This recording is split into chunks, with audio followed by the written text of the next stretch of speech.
Oh, yang megang bendera temannya Eki. Juga. Yang bawa motor? Yang bawa motor Eki baru. Oh, Kalau yang videoin ini gue yang bawa motor, ya. saudara gue yang videoin. Oke, ini helmnya. Ini helm. Ini helm kamu. Iya. Oke. Jadi Makanya, kan kerusakan itu pada bagian helm itu kan terjadi sebelum peristiwa malam tanggal 27 Agustus. Jadi tidak ada persoalannya dengan apakah kemungkinan itu akibat pidana atau bukan pidana kan? Tapi murni karena Eki kan? Iya. Iya kan? Berarti tidak ada persoalan dong di situ. Kenapa harus khawatir? Mungkinkah dengan luka-luka yang semacam itu? Baiklah, maka dapat kita simpulkan teman almarhum Eki sekaligus pemilik helm di kasus Vina Cirebon, Franciscus Marbun mengaku emosi dituduh cuma koar-koar di media sosial. Membantah hal itu, Franciscus Marbun mengaku sudah menyampaikan keterangannya di depan tim sus yang menangani kasus Vina Cirebon. Bahkan sebelum muncul di media sosial, Franciscus mengaku sudah lebih dulu menyampaikan ke tim sus di Barreskrim Polri. Frans memutuskan muncul ke publik setelah mendengar pernyataan pengacara Ibtu Rudana Pitra Ramadhani soal kondisi helm Eki.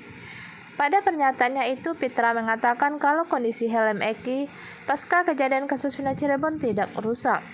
Padahal menurut Fran Marbun, helm itu dalam kondisi hancur dan patah di bagian depannya. Sementara foto yang diperlihatkan oleh Pitra Ramadhani, yakni kondisi helm di bagian samping dan belakang.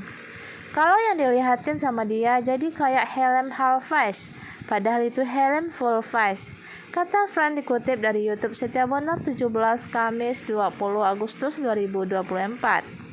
Terkait pertanyaan Pitra soal kaca helm yang tidak pecah, Fran mengatakan kalau kaca helm itu elastis. Coba Bapak dudukin, pasti tidak balik lagi ke posisi semula, jelasnya.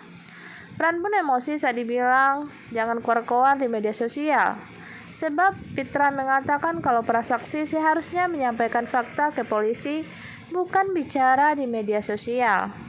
Apa bedanya dengan Anda yang keluar di sosmed di TV? Bahkan bisa dibilang Bang Pitra duluan kok yang muncul di TV dan bilang kalau helm tidak rusak, kata Fran. Fran pun menegaskan kalau dirinya tidak hanya keluar di medsos, tapi sudah menyampaikan ke tim sus Mabes Polri. Di Barreskrim tim sus itu sudah saya sampaikan dari 2 bulan lalu. Sekarang saya baru muncul, jadi bukan cuma cuap-cuap di sosmed, saya sudah sampaikan, ungkapnya lagi. Bahkan Fran membantah kalau dia dan teman-teman Eki yang lain merupakan ciptaan oknum yang tidak bertanggung jawab. Gue disuruh sama siapa, sedangkan penyidik tahun 2016 nggak pernah nyamperin gue baru diperiksa dan segala macam baru di tahun 2024, tegasnya. Yang dimaksud siapa, gue atau teman-teman Eki yang terakhir sama almarhum, tanya Fran. Sementara itu, meminta teman-teman Eki yang baru muncul untuk tidak asal bunyi. Saya ingin sampaikan kepada temannya agar jangan asal bunyi. Karena kita berpatokan pada data, bukti, dan fakta yang ada, kata Pitra dikutip dari TV One New Kamis. Sekian informasi dari saya ucapkan terima kasih.